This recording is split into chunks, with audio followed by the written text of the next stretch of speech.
मेरे नैनों की नूर, आप सबको मेरा प्यार भरा नमस्कार स्वीकार हो। आज मैं आप लोग को अपनी सहेली पूनम शुक्ला का एक आर्टिकल सुनाने आ रही हूँ। उन्होंने बड़ी प्यारी सी कहानी हमारे पास भेजी है। कहते एक बार एक घर में बेटी ने जन्म लिया। जन्म होते ही उसकी माँ का स्वर्गवास हो गया। बाप ने बेटी को गले से लगा लिया। रिश्तेदारों ने लड़की के जन्म से ही ताने मारने शुरू कर दिए। अरे पैदा होते ही अपनी माँ को खा गई, ये तो बड़ी मनहूस है।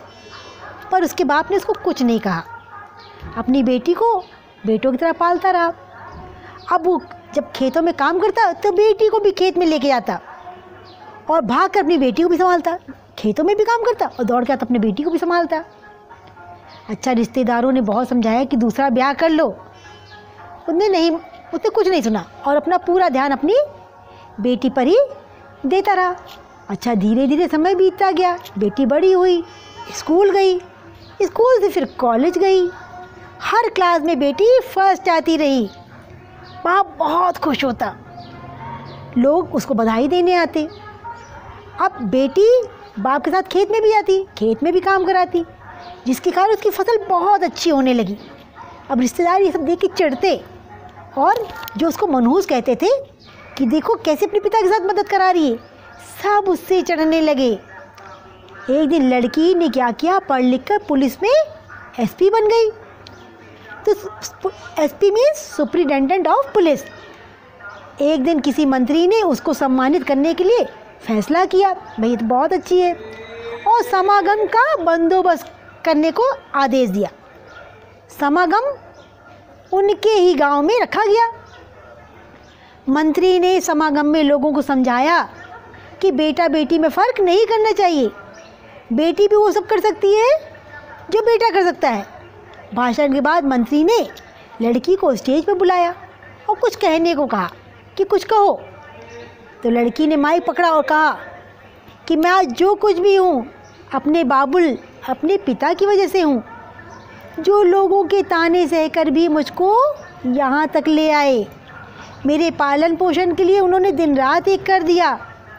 मैंने माँ को नहीं देखा और ना ही कभी पिता से माँ के बारे में पूछा कि वो कैसी थी, क्योंकि अगर मैं पूछती तो मेरे पापा को यही लगता कि शायद मेरे लालन पालन में कहीं कोई कमी रह गई है। इसलिए मेरे लिए तो पिता से बढ़कर कुछ भी नहीं है।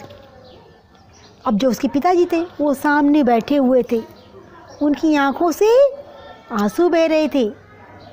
बेटी की भी बोलते बोलते आंखें भर आईं। उसने मंत्री से कहा कि मैं अपने पिताजी को स्टेज पर बुलाना चाहती हूँ। उसने स्टेज पर बुलाने की अनुमति ली। अब उनके पिताजी स्टेज पर आए और बेटी को गले लगा के बोले, क्यों रोती है बेटी, तू तो मेरा शेर पुत्र है। बेटी नहीं तो मेरा बेटा है, अगर तू ही कमज़ोर पड़ गई तो मेरा क्या होगा।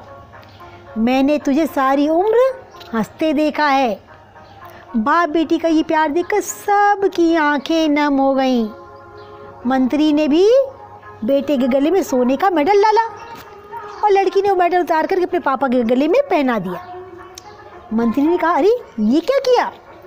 लड़की बोली, मेडल के सही हकदार तो यही हैं, जहाँ मेडल को पहुँचना चाहिए मेडल सही जगह पे पहुँच गया। समागम में तालियां बजने लगीं।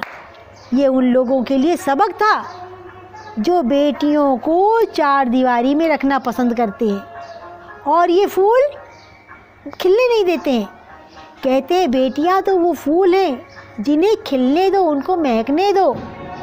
ये वो फूल हैं जब बाहर खिलेंगे आप पानी लगाकर इन फूलों की देखभाल करेंगे, तो बेटियों को भी आगे बढ़ने का अवसर दो। वो सब कुछ कर सकती हैं जो हमारे बेटे कर दिखाते हैं। तो जो मोदी जी का नारा है ना कि बेटी पढ़ाओ बेटी बचाओ, बहुत उन्होंने सोच समझ के बताया, क्योंकि बेटियां समाज की रीढ़ हैं और जब रीढ़ की हड्डी सही नहीं हो तो समाज कैसे खड़ा होगा। तो आप लोग को पूनम शुक्ला का ये आर्टिकल कैसा लगा कमेंट बॉक्स में लिख के बताना। सबको टाटा बाय बाय।